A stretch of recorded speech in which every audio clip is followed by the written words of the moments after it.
Hi there.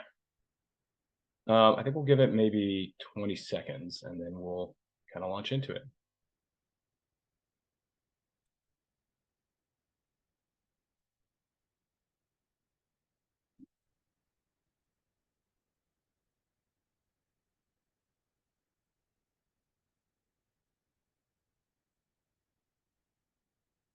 Excellent.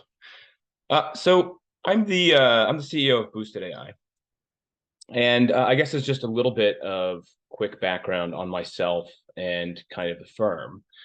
Um, I've been in this space for kind of a while. I got started back in 2008 or 2009 as the co-founder and CTO of a company called Maluba, which if you haven't heard of us, we were basically like a Siri competitor. We powered LG, Samsung, BlackBerry, Windows mobile phones back when that was a thing. We were on something like 50 million devices, got bought by Microsoft, and now that group is the group responsible for integrating OpenAI into Bing. So if you use new Bing, I do apologize. Um, and then kind of outside of that, me and one of my co-founders here, Jonathan Durando, helped kickstart one of the, I think, most important machine learning groups at Bloomberg. So if you've used the Bloomberg terminal, you've worked on anything related to autocomplete or market moving news, credit sentiment analysis. These are all things that our team built in the past. And we started this company back in 2017. We have over 180 customers now, 190 customers now. We have clients that have anywhere from 10 million assets at the very small side of the scale to clients with over $1 trillion in assets. Something like 59% of our revenue is in North America, 9% in APAC, and the balance is between Canada and Europe. We have clients that are hedge funds. We have clients that are banks, ETF providers, mutual funds, and of course, financial advisors and investment advisors. And the reason I bring this all up is because that gives us a pretty good sort of bird's eye view on some of the main trends, some of the main things that are happening in the industry.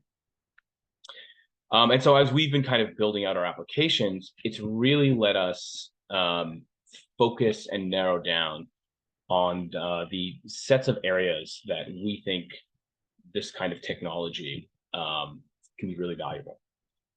And so I'm going to do this webinar a little bit differently than how I usually do. Usually I like to give kind of a high level sort of technical talk on the world and where things are going. I'm going to do a little bit of that today. I'll talk a little bit about the state of the technology, but I actually kind of want to focus on the product a little bit. And the reason I want to focus on the product a little bit is I really want to sort of showcase very specific value, how people are using these tools and these technologies, and how it's really enhancing their process and changing things. And I think by showcasing the product and going through different personas and how they're using the product and how they're using it, it makes that a little bit more clear. So we'll start with a high level description of kind of the high level trends, what's happening in the world, and then we'll start jumping into some very specific product use cases and how people are using it. So, kind of high level before we really get into the meat of this. There's been a kind of incredible set of technology that's been unlocked over the past few years. And I know there was a lot of excitement about ChatGPT and some of that technology that got released in November of last year. But in actuality, a lot of that intelligence had existed for a while. We had these models called BERT models back in 2019. The original attention network came out in 2017. And there've been kind of a whole sequence of events that occurred. And those types of models tend to be really, really good at sort of analyzing very large amounts of text. And this is a controversial statement, but I do think they have some rudimentary reasoning capabilities with them as well. The really big unlock, the really big thing that happened in the past year, though, was something we call steerability. And what I mean by steerability is you can kind of tell these models to answer the question in a specific way. You can say, answer this question, like a left-wing pundit, or answer this question like you're coming at it from the right, or answer this in the most politically correct way. And if you had used models from as recently as 2021, they often would not behave in the way you kind of wanted. They may say something really intelligent, but they may also say something incredibly biased or not useful. And so that's really been the big thing. You can analyze tremendously large amounts of text, and you can have it push out insights in a way that's a little bit more aligned with what you want it to look like. On the flip side, there are some really big challenges with these systems. They're still not at the point where they're operating independently. They don't do a fantastic job at analyzing huge amounts of numerical data. So if you have long sequences of numbers, or until recently, even if you were trying to do some basic arithmetic, they really struggled with that. And of course, the financial markets are rife with that. We are constantly looking at series of numerical data, and we're trying to combine that with text data.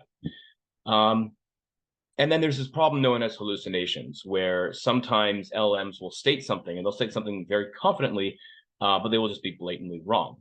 And of course, those kinds of problems are a very big issue in the financial domain.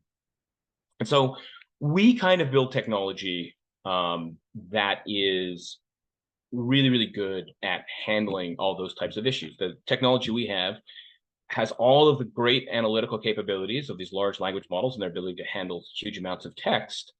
But they also have the ability to analyze numerical data and kind of combine those two different sets of data together. And that can be a really powerful unlock. Our thesis is, if you give this system, a sequence of, say, credit card data, the fact that it kind of understands what a credit card is, the fact that it kind of understands how that relates to the broader economy and how that may relate to a company, means the type of inference, the type of predictions it can make are very distinct and different from, say, traditional machine learning models. And then on the flip side, we've really done a lot of work on trying to handle the hallucination problem and make these things really, really work in the technology space. But the last thing I think it's a little bit different about how we've thought about this is kind of around where we think the value is. And I think it'll become a little more evident when I go into showing some of the product, but I think our thought process is a little bit different than a lot of places out there. And I'd like to sort of talk a little bit about the technology adoption cycle to kind of explain that philosophy a little bit. I think this technology is going to be just as important as oil or the internet, or electricity, or these other major innovations that have occurred in human history. But I also think most people are using these technologies in a very suboptimal way. So what I'll kind of do is talk about this in relation to the internet, and then I'll give some examples of what I think is suboptimal and optimal implementations in the sort of current world. If you jump back to the sort of adoption of the internet and you look at the very early use cases of it, people kind of knew the internet was going to be valuable someday, or at least some people knew that the internet was going to be valuable someday. But a lot of people didn't really know how to use it. And so what were the first use cases? A lot of cases it was just, hey, I've got a website. Everyone else has got a website, so I'm going to have a website. So if you imagine you're like a bookstore, maybe your first use of the internet is just, okay, I've got a website, and it kind of like advertises that, I exist. And then a more sort of evolutionary application of that technology might be something like, well, I've got maybe like a rewards program or something like that for my users. So maybe they're getting a little bit of use, maybe they're engaging with the site a little bit, but it hasn't really kind of like changed what a bookstore is. And then along comes Amazon, and the concept of what a bookstore is changes overnight. Well, we can kind of think of a lot of the current use cases of generative AI in the same kind of way. And very clearly, in many cases, I actually think it's inferior to pre-Gen AI. To kind of give an example, imagine booking flights, right? Which, side note, was one of the first use cases we did at Maluba. You come into the system and it says, where are you flying to? I'm flying to New York. Where are you flying from? I'm flying from Toronto. What class would you like to fly? I'd like to fly economy class. By the time you've gone back and forth and answered all these different questions, you could have pressed a few buttons on a website and actually gotten what you wanted. So for the task of flight booking in its current format, chatbot and generative AI is actually inferior. Imagine instead, though, that you had a system that was listening to your emails, that was aware of your calendar, and it said, hey, I know you're flying out to New York next week. I know you always fly economy. I know where every single one of your meetings are. So I got you this economy class ticket at a convenient time. I found you this hotel that's a 5-minute walk from every single one of your meetings. And it's a hotel I know you like. Would you like me to book this trip, yes or no? That suddenly becomes an extremely compelling experience. It's the exact same technology, utilizing a capability it's definitely able to do. But in one case, you're coming into the system, you're answering a sequence of questions. And the other case, it's using context and information it knows about you to make predictions and give you something you want. And in a lot of cases, when we think about the best applications of this technology, we're thinking about it in a very similar vein. We're trying to think about what are situations in which we can proactively find information that we think is valuable for you, as opposed to a system where you have to ask. I guess to put that in succinctly, we believe a system that can proactively give you information that's valuable is superior to a system you have to ask for that information. And then to kind of like zoom this into finance a little bit and the sort of thesis and why we exist. The financial world is complicated, and it's getting more complicated as time goes on. There is a tremendous amount of information out there. If you jump back to say 2001, 2002, there was maybe 60 data sets you cared about. Maybe you cared about balance sheet information. Maybe you cared about analyst recommendations. Maybe you cared about technicals potentially. Today, there are thousands. In fact, my company, we bring in data from over 90,000 different sources, right? So this could be anything from, market moving news and Twitter sense analysis. This could be things like credit card data. This could be things like geolocation data. But this could also be things like, earnings reports or trade publications or, things you wouldn't think about like maritime data. The amount of information that's out there that's potentially valuable is monstrous. And for the vast majority of firms, trying to take advantage of that data is extremely difficult. And so the way that we kind of think about this is we're fundamentally trying to build a platform that is able to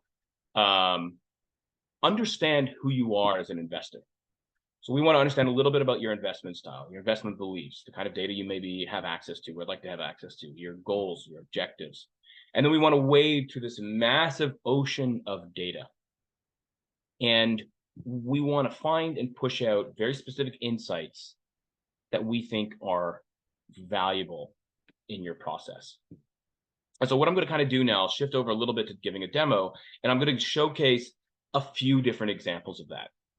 I'll showcase an example related to idea generation. I'll showcase an example to doing a little bit more macro analysis, maybe a little bit of risk analysis and some portfolio construction. And then I'll do a use case kind of related to taking all that macro information and then kind of setting it up down to a micro level and understanding how different things are going to impact your watch list or portfolio or set of stocks that you're looking at. But the kind of key thing that you're going to see across all of this is we're really trying to use this technology to find specific parts of your investment process and speed it up and make it a lot faster. And I'm going to be talking over a bunch of different use cases here because I have a very broad audience. But again, generally speaking, the way that each individual customer uses it is going to be a little bit different. It's going to be a little bit tailored to every individual person's style, process, and the kind of stuff that they look at. So with all that said, we'll jump into one of the first use cases. So one of the first kind of ideas and one of the first sort of clearest ways to use this is to try to find ideas that are interesting for you, to try to find specifically stock buying ideas that are interesting for you. So, historically, there's been things like the stock filters, or there's been, maybe your internal research process, or maybe you kind of go out through the rumor mill. There's different ways that you can source ideas. The way that our system works is at a high level, the system really tries to learn kind of who you are as an investor. So maybe you're a value investor, or maybe you're a growth at a reasonable price investor, or you like growth compounders. Maybe you want to invest in medium cap pharmaceutical companies about to make a major tech breakthrough. Whatever it is, it's going to learn a little bit about who you are as an investor. And it's going to go out through this sort of vast array of data, and it's going to try to find stocks that it thinks match who you are. And one of the things that's really powerful about our technology is it can combine quantitative information with qualitative information. It has the ability to, take information related to, say, profitability, or information related to, earnings momentum or things like that, and combine that with information to get from, say, a 10K or 10Q, or, a news article or a trade publication, or, if you have your own research data, it can incorporate that kind of stuff too. So you come in, you tell the system what kind of stuff that you're looking for. And then it's going to go out and sort of proactively suggest, okay, here's some ideas that I think might be useful. So for me, it thinks that LTR Group is a match. Why does it think LTR Group is a match?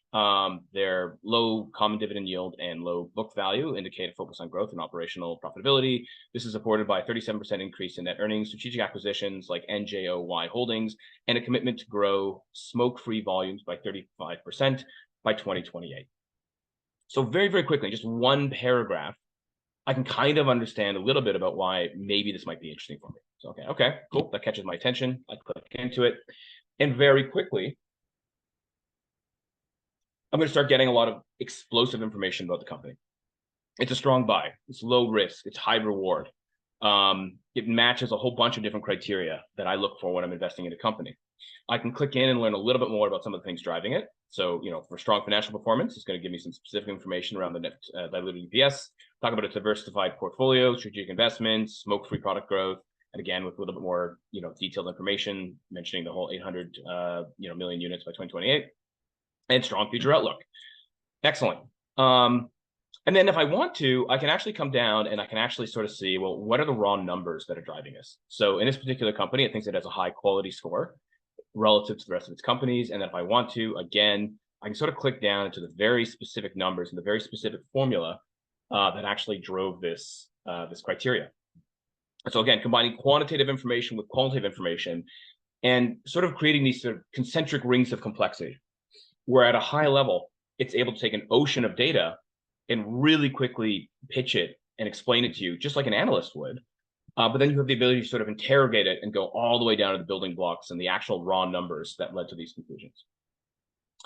So this is one of the first use cases, and it's just basically help me find ideas, help me find unique, difficult to source ideas that are differentiated, and try and use different sets of data I maybe haven't had access to or haven't been able to weaponize historically in order to find those particular sets of ideas. Probably one of our more popular use cases.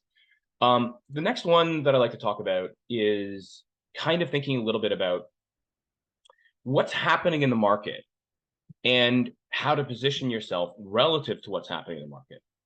So again, the way this kind of technology works at a high level, we're basically going out and we're analyzing millions of different articles. Again, we're looking at 10Ks, 10Qs, we're looking at earnings, we're looking at news articles, and this could be high quality news like, Bloomberg or Thomson Reuters or things like that. But this could also be, like local news. This could be, again, trade publications. This could be, in some cases, things like, fashion magazines. So it's kind of going out across all this different news, and it's trying to learn what are the main things that are happening in the world? What are the main sort of high level stories that are occurring right now? And then it's going to go out and it's going to find what are companies that are positively affected by these stories and what are companies that are negatively affected by these stories. And then for companies that are positively affected or negatively affected, it can then say, well, how much of an impact on these companies do I think it's going to have? And for the companies that are having some kind of impact, it can sort of understand what are things where there's a lot of news heat about it, where the stock price is also moving. And by kind of analyzing both of those sets of information, again, qualitative information and quantitative information, it can start to predict for a given portfolio of stocks, what are the types of things that are driving it. So for my particular portfolio at a high level, it sees that there's actually still pretty high increased borrowing costs compared to where it was historically. There is the Israel-Hamas conflict that's affecting some of my stocks. There's actually falling interest rates. So I have high interest rates, but there's now falling interest rates that are coming in. So they're both having an impact on my portfolio. Generative AI is having an impact on my portfolio, and clean energy regulations having an impact on my portfolio. Okay, that looks kind of interesting to me. Now I can click into Generative AI. And what's kind of cool about this, It doesn't just tell me here's companies that are positively or negatively affected. It again can give me an extremely deep set of information around how, why, what's the actual effect. So, really quick summary of here's what's going on with generative AI right now. And then what are the after effects of generative AI? Well, there's going to be increased demand for generative AI developers, improved products and services through generative AI, disruption of certain traditional industries, increased cybersecurity risks. Some will fail to adopt or to generative AI. And there will be probably regulatory challenges. And then for each of these things, I can actually find specific articles that lead to these conclusions. It's not just saying this is my belief, it's actually going out and citing here's specific, in this particular case, high quality information that's relevant to this, that's actually leading to these things. And then I can find companies that are positively negatively affected. And again, it's giving me a detailed explanation behind why. Why does I think Oracle is going to be positively affected by Gen AI?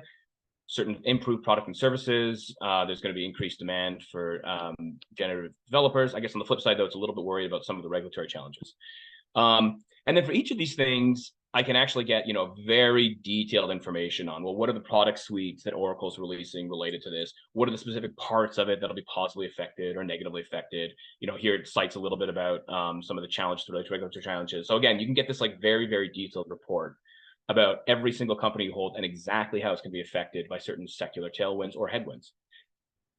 All right, this is already pretty fantastic. But where it can get even more fantastic is when you want to actually go out and generate some of your own. So if you're worried about, trying to find stocks that do not have extreme cyclicity. Anyway, if you're worried about, if you want to find stocks that, are maybe at risk of dropping out of the S&P 500, if you're worried about 10-year yields, housing affordability, League of Legends, consumer confidence, the death of retail-based shopping, Ozempic, whatever it is, within 10 minutes, you can get this detailed report that would have historically taken something like 40 hours to put together. So again, it's about alacrity. It's about understanding what's happening in the market and adapting to it really, really quickly. And it's been kind of interesting as we've seen users interact with this. I think initially the sort of thesis was, what's to be done with analysts. And actually what's happened is analysts are now more busy than ever. Analysts on this platform are busier than ever because before they could only really go deep into one idea at a time. It might take them 40 hours to go into it. Now it's like I can do, 40 at once. And then the other thing that kind of happens is the pace of decision making can increase when we're able to do 70% of the research process really, really quickly, find long tail or difficult ideas, or find risks that you're maybe not thinking about really, really quickly. Then you can make a decision faster. And it's that alacrity of decision making. On the investment side, on the investment advisor side, this means more time that you can focus on your clients, more time that you can spend on trying to build your book. On the institutional side, if you can make a decision 30 hours or 40 hours faster than your peers, that becomes very similar to sort of like old school information asymmetry. It's this ability to operate and move faster than other people that ultimately eventually sort of translates into an alpha thing in and of itself, because you're able to get these really good ideas before other people find it. Okay, cool. So that's kind of at a high level macro case. What's happening in the market? How do I save myself relative to what's happening in the market? Or, can you generate, really detailed report on some very specific event that's occurring? You can then take all this kind of analysis. And I guess kind of another thing that we hear from our customers is earnings seasons are hard. There could be as many as 80 different earnings events in a week that affect me. It's really hard to know what to focus on. And I always miss stuff. So with that in mind, we've also got this system where you give it a watch list, you give it a portfolio of stocks, and it's going to go out and it's going to find specific earnings events that are going to impact you. And then you can click into it. We won't just say this is going to impact you, but for me, for my portfolio, ILMN affects a bunch of stocks that I own. And then it's going to tell me what's the probability of it having a price impact post earnings release. And then it gives me a detailed explanation behind why. Here's the specific connection between that company and this company, and here's how they can impact each other. So again, it just makes earnings already a lot faster to navigate. I'll get into some more examples of this in a minute. And then I can take all of those kind of capabilities, all that macro analysis I just showed, and now we can bring it down to more of a micro level. So now I can say, well, for a particular stock, can you tell me what are all the main earnings events that are going to affect this stock? Why are they going to affect this stock? And then can you tell me all of the secular themes that are going to affect it, right? So for Apple, increased borrowing costs. It thinks that's actually a negative for it. It thinks generative AI is low, but a bit of a positive for it potentially. Interestingly enough, it actually is bullish on the effects of the United States-China relations. It thinks clean energy regulation is going to be positive, cloud computing, consumer confidence. And I say, well, that's really interesting. What the heck does clean energy have to do with Apple? I can click into this, and then I can see that it's investing heavily in solar and wind projects. In particular, it's investing heavily in solar and wind projects in China and Japan. It's got a goal of being carbon neutral by 2030. And it plans to cut total emissions by 75% in the same year. So on the assumption that clean energy regulations are going to continue to be a thing and continue to impact the world, Apple is actually relatively well positioned for that new world that we might find ourselves in. So that's interesting. So for Apple, clean energy regulation is actually a tailwind. It's a positive. Okay, excellent. Now I can kind of come in and sort of understand, okay, you mentioned before there was earnings events. Can you tell me about how Apple's earnings affected Apple? And this has probably been our single most popular use case over the past few weeks. Basically, what we're doing is we're going out and we're looking at historical earnings and new earnings. And a lot of people, depending on how you involved on, you may go out and you may read a lot of earnings calls. What we kind of found in talking to users is that it's trying to understand what changed, what's different, what's new in this earnings versus the last earnings. That's cognitively the most difficult thing for a human to do that a machine can be really good at. And then the other comment I'll make is, there's different levels that people interact. Sometimes there's earnings calls where you may sit in and listen to the entire call. And then there might be other companies where you just kind of want to know what's going on, and you don't necessarily want to listen to the whole call. Well, we're valuable in both situations. If you don't want to listen to the whole call, you can get a really quick summary. Here's what happened in the most recent earnings call. And here's what happened in the last earnings call. Boom, you can kind of understand what's going on with the business. But if you want to get a little more detailed into it, we're basically going to highlight, okay, what are the same, high level things that were kind of common across both. So in the last earnings call, they talked about a decline in Mac and iPad revenues. They talked about that again this time. Still not going fantastic. On the flip side, their record service revenue was in a more positive last time, and you can see it's positive again this time, and it saw 16% year-over-year increase and an all-time record of $22.3 billion. I said a little bit of information about their environmental commitments and how that's gone.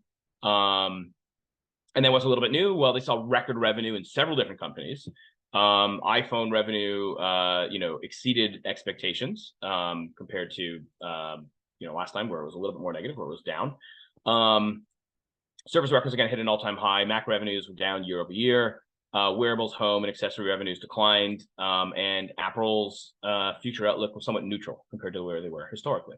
Okay, cool. So again, really quickly, you can kind of understand what are some of the key things, and again, what's different now versus what happened last time. Next thing that is actually kind of interesting is the QA summary. One of the things that we realized, again, when talking to a lot of users, is that the questions being asked and the people asking the questions are actually the most important part of QA. The answer matters a little bit, but the question and the tone of the question is where the most informational value is. So again, same kind of thing when we look at QA summary, it's really summarizing what are the key questions that were asked, more on the positive or on the negative side, who asked these questions, and how did the general tone of the question and answer seem overall, right? So on the more positive side, there were some questions around the iPhone iCloud penetration, and then on the more negative side, there was some talk around supply constraints. Okay, again, excellent. You can very quickly understand, instead of spending full hour or longer listening to an earnings call, or even doing the hour and then doing additional analysis, we can really quickly help accelerate and speed up the process of trying to navigate earnings season. We can find earnings that affect you. We can tell you these are the ones you should focus on. These are the ones you should maybe give a little less attention to. And then for both cases, we can either give you a really quick summary of what matters, or we can tell you, hey, here's what's different. Here's where you should really be focusing your time and attention. So again, we found this to be really, really value add. This has been probably the single most successful product launch that I've seen. And then the next slide is around news analysis, right? And again, I showed you before news analysis at a macro level. Now let's take that again to a micro level. So, if Apple's price is up or Apple's price is down, what drove that? What's going on? Can you show me the main kind of news that's happening with the stock, right? So, really quickly, this is going to give me a quick summary of all the things that have happened with Apple over the past month. But then I can actually come in and I can sort of see this, right? Can you show me the top 5 things that people are talking about right now? So there's the upcoming product launches, the M3 chip development rumors, there's a government hacking alert investigation, Mac trade-in program launch, and the upcoming iPhone models release. And I can kind of see how do these things affect the stock, right? So the iPad release, not a lot of movement necessarily. But here, when we start seeing these rumors popping up about the M3 chip development, you can see that the stock price seems to have potentially reacted positively to that. So again, just gives you this really quick ability to sort of understand what's everything going on with this particular stock. And then if I want to, I can get much more granular. I can get all the specific things. And again, for each of these things, we're going to go out and we're going to cite just a tremendously massive amount of information related to this. And again, one of the things that's really cool about it is you'll see information here from like Bloomberg or Thomson Reuters, a place like that. But you'll also see things like Tom's Hardware or Macworld. If I was looking at a company like Shein or the possibility of Shein IPOing, I might see Vogue magazine articles popping up here. If I'm looking at an energy storage company, I might see trade publications talking about battery technology, right? So this ability to sort of go out over this massive ocean of data, in many cases, reading through information that the vast majority of investors just don't have time to read on their own, and then surfacing up those insights is, again, just a huge, huge value add. And then, you can take all this different stuff that I'm showing you here, and you can kind of bring it back to the idea of a watch list. For my particular watch list, tell me anytime something good or bad is happening. So these are some boring watch lists. Tell me anytime there's something good or bad happening.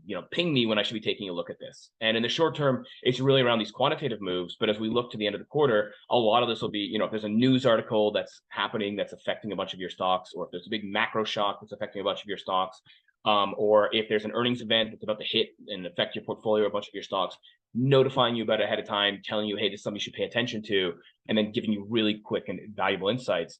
You can kind of think of it as this sort of incredible assistant portfolio manager that's sort of scanning through the entire ocean and then constantly finding the most value-added information and pushing that out to you. Okay, and the last thing I'll kind of show here, I'll show just 2 things really, really quickly. One is around doing this at a portfolio construction level, and then I'll show one example doing this around ETFs. And then after that, I will open it up to the floor for questions, which I'm actually pretty excited about. Okay, cool. So I've shown you how to use the system and how people are using this kind of technology to source ideas. I showed how to use this kind of technology to understand what's happening in the market and how I should position myself relative to it. I've shown you how to use this technology to understand all the secular themes, events, news stories that are affecting a particular stock. And understanding the risks and the opportunities available in the stock and much more granular information. I've shown it how to navigate earnings season and, again, how to get really quick and valuable insights. Now we can take all of that, once you've got some ideas, once you've got some stock ideas and some things that you like, how do you size it? How do you position it? Again, same kind of thing here. This is going to be somewhat what you would have seen in some older systems, but it's designed to be really, really easy to use, right? So you come in, you give it a portfolio of stocks. You can go in and do scenario analysis. You can understand sector analysis. But really what we're trying to do is just kind of understand, what are your goals? Are you trying to be more of a risk-off investor? Do you care about your drawdown? Do you just care about maximum return? Are you trying to optimize your alpha? Maybe you have some very specific goals, like you want to minimize tracking error to a particular benchmark. But whatever it is, we want to understand what are your goals. And then we want to help you understand, here's how you get in line with those goals as easy as possible. So really quickly, high level, for my portfolio, my growth and volatility and market allocations are very low compared to where I set my goal. And I can really quickly kind of come in here and, it'll sort of suggest to me, okay, here's 2 quick trade ideas you can make that are going to get you more aligned. Sell a little bit of Microsoft, buy a little bit of NVIDIA, and you should be in an okay spot. And again, what we're trying to do here is find ideas that we think will match your personality type, match the kind of investment that you want to do, that we think are good buying opportunities, but also sort of achieve your portfolio goals. And, it's a little different if you're a quantitative user, but for most fundamental users, you really want the minimal amount of trades to do that, right? You don't want us to be giving you like 10 or 20 trades a month. You really want like 1 or 2 trades, tops in a month that can help you get aligned with that particular goal. And again, this whole system is designed to do it that way. What's the single, one, two, maybe four different idiosyncratic trades that you can make right now that'll get you really quickly aligned with your overall goal and the overall objective. And so when you combine that with the ability to sort of find problems, cite ideas, and then kind of realign it with your goal, it just makes every single part of your process a lot easier, a lot faster, a lot easier to sort of navigate, especially if you have a risk department. Okay, the last thing I'll kind of showcase really, really quickly is just taking all of the different analysis and then doing it more of an ETF level. This matters a little bit less in the institutional world, but in the investment advisor world, it's probably by far the single most requested feature. Can you take all this different stuff and bring it up to an ETF? Yes, we're launching that this quarter. I'm really excited about it. So you guys get to see a little bit of a sneak peek here. Basically, same kind of idea, but we want to take all that analysis, macro, micro, et cetera, and then we want to bring it right down to an ETF level. So same kind of thing. You can do the portfolio construction example I just showed, but it would be with ETFs. But also it can cite and find ETF ideas that I think might be interesting for you. And then when you actually go into an ETF, it'll actually show you a lot of really rich information, right? So this is a little bit boring. It's the S&P 500. I think it's VOO. But high level, what's its risk profile look like, how it's doing year to date, and relative to its benchmark. Again, it's SPY here, so it's nothing too interesting. 52-week average, day average, current price. But then I can start to see, okay, what are all the secular themes that are impacting this particular ETF? And can you give me a little bit more information about the ETF itself? And so just imagine everything I just showed you, citing ideas, doing portfolio construction, doing macro analysis. You'll be able to get all of that stuff. It'll be able to cite and showcase specific ETFs that it thinks match it instead of securities. Plus, you can get all this like really rich information at a particular ETF level. Okay, so I just chucked like 5 different use cases and kind of an ocean of data. So if anyone's managed to navigate this far, thank you very much. I think with all that said, Fraser, can we open it up for some questions? Great. Yeah. Thanks for walking everybody through that, Josh. I think, there's a lot of promise around generative AI, a lot of promise around AI. But if I was taking away one thing from what you've shared here, it's time savings, time to be able to act faster, and just being able to take very data-rich insights that, the normal person could do, but doesn't necessarily have the time to. And it's compressing that and allowing people to do more with less, which I think is something that a lot of folks can agree with, or feel as though they're something they need to do here.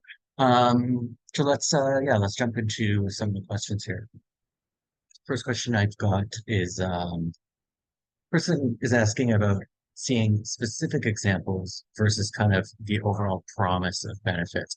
I think that we're seeing that a lot with AI or any of these new technologies. And, they want to talk about the delivered benefits really. So I don't know if you can kind of expand on that.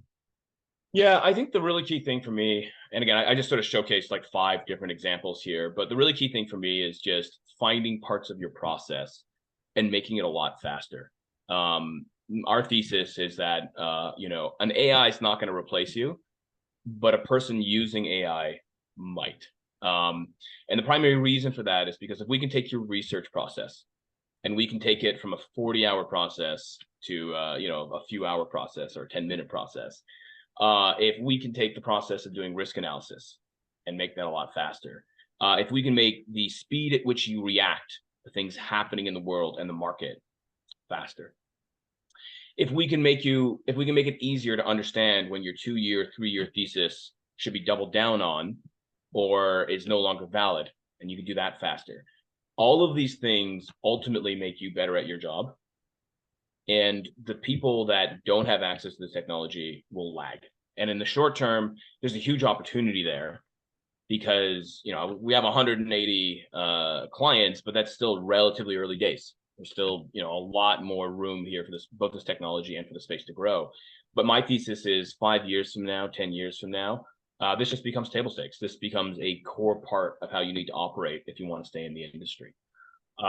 So yeah, I mean, again, just to reiterate some of the examples: idea generation, navigating earnings, both navigating earnings at a micro level and navigating earnings at a macro level, portfolio construction, and then, again, that sort of question of what's happening in the market and how to position myself relative to it. Or another way to think about it is, how do I analyze news as quickly and efficiently as possible and get down to the news that actually matters to me right now?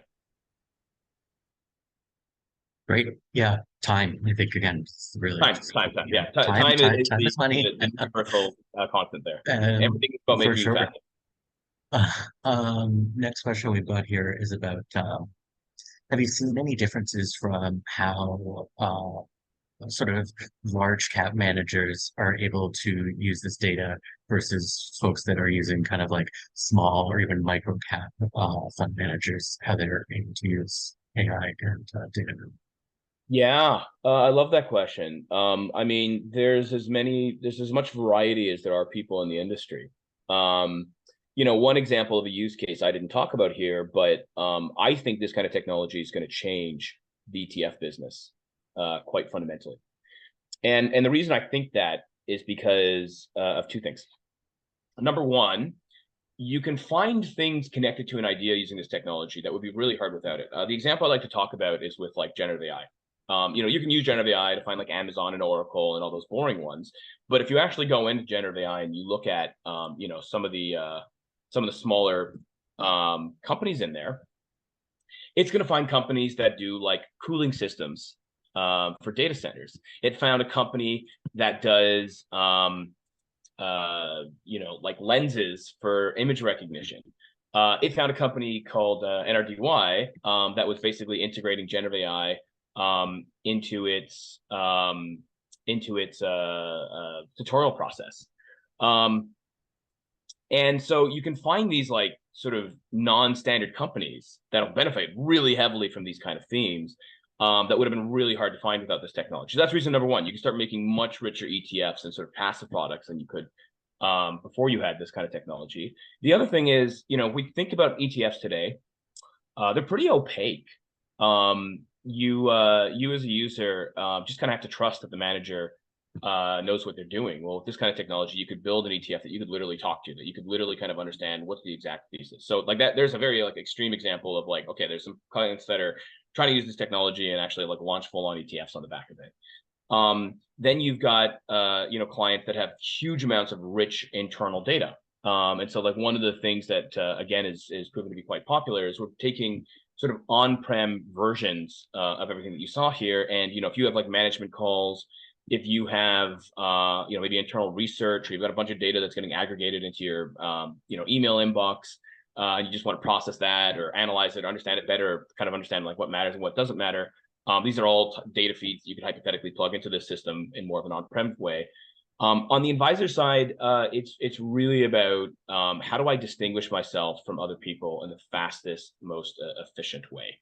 So if I want to build something unique offering, I want to sort of advertise myself a little bit different. I want to look like a genius when I'm asked a question, client communications. How do I do that in the fastest, most efficient way? And I mean, honestly, I just gave three kind of very disparate examples, but there's a ton more variety than that. Ultimately, we need to really understand that when we're sitting down with users, we have to really understand what their research process is, what they're doing, where they come from, what their view of the world is. And then your implementation of this product and this technology will probably vary quite a bit versus other people. Definitely makes sense. I think, again, every person can use the world of data and time savings. It doesn't really matter what kind of portfolio you're running. So I think that that's a great answer there. One of the next questions here, somebody's hoping to learn a little bit more about how you could maybe create an automated strategy using large language models and AI. Yeah. Okay. So that's actually kind of a cool question. I didn't really show it in the demo, but maybe I'll just pop in real quick. So, um, behind the scenes, there's a lot of potential for this technology, and it's something that we invest in heavily. And we do kind of build up these back tests and analysis on the signal, row, IC, et cetera. But one of the really interesting things is the sort of like big foundational models can't really be used for stock prediction. And the reason is multifold, but one of the easiest things to understand is something called look-ahead bias. So if you knew in like 1997 that Apple was going to make an iPhone someday, if you knew in 2000 that there was going to be a stock market crash, then you would be a trillionaire. But in reality, there was no way to know in 1997 that Apple was going to make an iPhone someday. One of the really big problems with like ChatGPT, GPT-4, Anthropic, really any of the big models is they have data up till today. Um, Historically it was data up to 2021, but even then they had some leakage from 2021 to 2023. And so that's a huge problem because if I say, January 1st, 2012, is Apple going to go up or is Apple going to go down? It already knows the future in its back test, so it looks like a genius. But then when you turn it on in real life, it doesn't actually have access to future-looking information, and so its performance collapses. And interestingly enough, we tested these things for a lot of different things. There's a reason why they try to prevent you from using GPT-4 to directly predict stocks. It's because it's not designed for that. So what do you do instead? Well, there's a bunch of things. I mean, first of all, you need to create a multimodal model that can handle, what we call structured data and unstructured data. So you can handle numerical data and non-numerical data. But the other thing is the models we build are what we call point in time. So we call it a model, but actually, if I'm looking at a 10-year back test, I'm actually seeing at least 10 different models. So for 2009, it's trained on data only up to 2009. 2010 is trained on data only up to 2010, up to 2011, up to 2012, all the way up to the modern day. And then they're kind of trained on making predictions outside of the data that they have access to. That does two things. Number one, it gives you the ability to actually backtest these things and see how they do. And then number two, it gives you the ability to train it specifically on trying to make predictions about unknown quantities using known information, which makes it, we think, superior at that task than some of the larger models. So sorry, very long answer to that question. But basically, yes, you can deploy this kind of technology at this problem space, but you need to do it in a slightly customized fashion. Sure, that's a great one. I mean, I think that kind of leads into the next question, which I think you've covered a little bit, but would be helpful to kind of really frame out for folks. I think there's been a lot of people that have been hearing about large language models and just generative AI in general. That's kind of almost, for me, a layman, whatever it is, lying or making it up or hallucinating. How do we or you approach that problem and kind of make sure that what people are getting is the truth? Because in finance, it's obviously, at minimum table stakes. Yeah, yeah. I love that question. Um, so I guess if I take a step back, one of the big questions that sort of arose at the beginning of the year is why do these things hallucinate, right? And I mean, behind the scenes, there are these effectively massive matrices that capture huge amounts of semantics. But I think one of the really big sort of fundamental problems is there is a push and pull between being factual and being helpful slash interesting. And in fact, in some situations, you want it to hallucinate. As an example, if I'm trying to do a creative writing assignment, I actually want it to do something a little non-standard. I don't want it to mimic the input. I want it to do something as different from the input as possible while being, kind of valuable, right? Um, if if we want to go in a different direction and I wanted to like come up with lyrics for a song or something like that, like again, you want it to kind of understand the space, but it shouldn't be too constrained. On the flip side, if you want to you know cite specific legal cases that uh might be in your benefit, it can't lie. It can't hallucinate about the legal case. The legal cases have to be real cases that actually existed in history. So our approach has actually worked really well, and it's a little bit kind of brute force in its implementation. The way to think about it is we kind of have like dueling LLMs. So there's one whose job is to basically state information to state a prediction. So strong financial performance, diversified portfolio, strategic investment. These are all things that it thinks are relevant. And then what you can do is you can have another LM whose job is to basically find things to double check, find what we would call entities, right? So what would be an entity here? Well, smoke-free product growth, that's an entity. That it grew, at least, I guess think of it as a fact. The fact's probably the easiest way to think about it, right? So Alturia aims to grow by at least 35% from 2022 to 2028, 800 million units, right? So these are all like specific facts that the first LM spoke that you want to double check. So you've got a second one that's like, all right, what's everything that I have to double check? And then you've got another one whose job is to basically go out, look at high quality data. So this could be data that we get from S&P or FactSet. This could be data that we're getting from a 10K or a 10Q. This could be data that we're getting from, high quality analyst report if you're a user that's providing stuff like that. And then basically say, okay, can I find evidence that this fact is true using this high quality data? And if I can't find that evidence, then I reject the thesis. I reject the original thing that I've just iterated. I only state things that I can double check. And by doing that, you can reduce the hallucination rate to like 0.01%. Like it's so low that we think it's actually better than a human. So you can, again, just kind of think of it as like these different LMs that are kind of fighting each other. The other really big advantage of that, of course, is once you're doing that, since you've gone through the task of like finding information to double check a thesis on, you can also cite those articles, and that actually just becomes a richer user experience. So I'm not just saying that, interesting. I'm not just saying that there's, increased moral activity. I'm like citing very specific news articles that talk about this and sort of verify some of the key thesis that it's making. And so you can kind of go out and do your own research and double check what the machine's saying. It makes the whole pipeline more valuable. So you're not only solving the hallucination problem, but you're giving more context to your users, which improves the user experience too. Anyway, that was a great question. Thank you. Well, thanks for that, Josh. I think again that goes kind of back to the data-rich insights thing. There's so much data out there. Being able to sort through it and comb through it a little bit easier and in less time is, I think, very urgent. And I think one of the big things that AI is going to help folks do.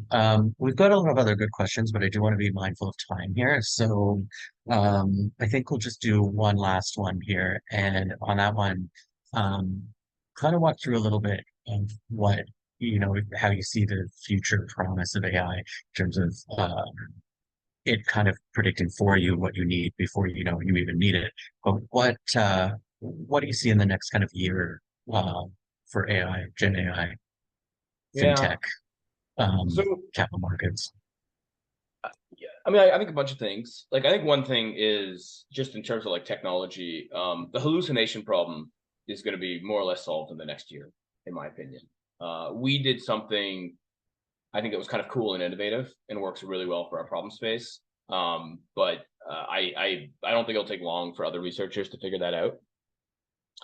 So that's gonna have a bunch of different interesting unlocks. You can start using it for different things. We're starting to see self-improving AI. That's probably the most interesting thing for me. So there's this company called Eureka that makes like robots, and they've basically got an LLM that trained a robot to flip pens and things like that. And that may not sound like a big achievement, but it's incredible. It's an incredible achievement. You've got a large language model working with robotic systems and improving the robotic systems. You've got AI improving AI, and now you've also got these two different types of tasks that are actually working back and forth. You're getting more and more of these what we call multimodal models, so models that can handle different sequences of input, text input, input related to sound, images, etc. So the sort of like where the technology goes, I think is really fascinating. When it comes to us, I'm really thinking about two things. Number one, how can we get more and more data into the system to make it more and more intelligent? So how can we handle the biggest wide variety of information? And then number two, how do we use that information to solve tasks, specific problems that users are encountering in their day-to-day life, and just make it really, really easy? So in the absolute short term, Taking all the analysis that I just showed and doing it for like ETFs and things like that is another thing. Another thing that we're something we're releasing like this quarter. Another thing we're releasing, relatively soon is this like highly advanced notification system that basically looks at your watch list and tells you within a few minutes of an event occurring, hey, something just happened that's going to affect you. Here's how it's going to affect you. You should pay attention. I'm ridiculously excited about that. I think that's going to be a huge value add. All this detailed analysis that we have, but in a more sort of like real time fashion. As we look forward into the future, I think that the current paradigm really is like a chat paradigm. And if anyone noticed, we don't have a chatbot anywhere on our website. And that's a very deliberate design choice. We will probably get to that point. We'll probably build a chatbot into the website at first, but I wanted to sort of focus on just solving specific user problems. And I felt that a chatbot is often a very inefficient way to solve user problems. I wanted to think about how we take this technology and address it at these more sort of like proactive steps. And so as I look forward to the future, making that proactive element better and better, making it cleaner. Notifications is the most obvious one, but I think there's going to be a lot more things like that. Getting to the point where we can understand our users' needs better. Right now you can kind of like come in and you can give it an IPS, or you can describe who you are as an investor, or we can, try to learn a little bit, kind of how you describe yourself. But understanding like, okay, here's the kind of stocks you bought historically. Here's the ones that you don't. Here's what your trade history looks like. Here's the kind of portfolio you have. Can we understand a flavor for who you are? Can we sort of download your brain into the system a little bit better and then enhance our product offerings? That's another thing I'm looking forward to. And we're doing some work on it, some research on. And then the last thing is just like the speed of computation and the speed of intelligence. What we've done now is we've made these things that are extremely intelligent, but they take a lot of compute. And they take a bit of time to process these things, right? It takes us like 10 minutes to generate one of our theme reports. It takes us a little bit of time to analyze information and feed it out to the users. Even with the new notification system, that'll be a little bit more real time. You're still talking minutes, not seconds. Can we get that really fast? Can we get this to the point where it's able to make predictions about these things, in under a minute, under a second? It'll take a little bit while because one of the sort of problems with these systems, they're very, very big. They're these massive things running on these huge clusters with a ridiculous amount of RAM. But there's a lot of work on sort of increasing speed of computation. And I think, we're both contributing to that. And I think we're also going to see some upward, positive effects. So sorry, very broad question. But I see, I guess, a lot of different interesting patterns for the next few years. Well, thank you so much, Josh. Really appreciate you walking everybody through kind of the ways beyond just using a chatbot, beyond the simplest version of Gen AI and what the promise is for investment managers. And I think it's saving time and having those data-rich insights available to you faster and more efficiently. I would be remiss if I didn't, pitch the QR code if anybody wants to use that one to have somebody from Boosted reach out. But really appreciate the time, Josh, and thank you everybody else for joining. That was great, and we'll see you next time. Excellent. Thanks, everyone. Thank you all so much. Bye-bye.